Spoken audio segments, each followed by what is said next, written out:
जल, जंगल, जमीन ही भारत मातेची संपत्ती.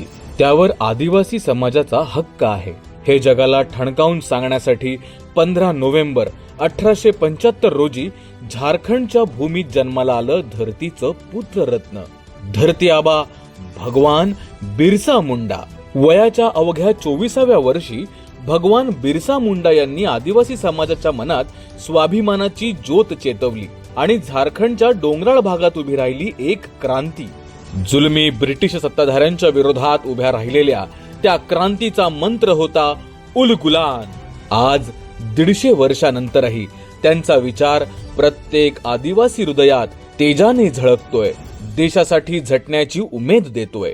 भगवान बिरसा मुंडा यांचा हा गौरवशाली वारसा पुढे नेण्याचा संकल्प आदरणीय मोदीजींनी केलाय आणि म्हणून आदिवासी समाजाची उन्नती हा विकसित भारताच्या निर्मिती प्रक्रियेतील एक मुख्य घटक आहे. 2014 पासून आदिवासी विकास मंत्रालयाच्या बजेटमध्ये तब्बल 231% वाढ झाली आहे. आदिवासी विद्यार्थ्यांना एकलव्य मॉडेल स्कूल्सद्वारे गुणवत्तापूर्ण शिक्षण मिळतंय.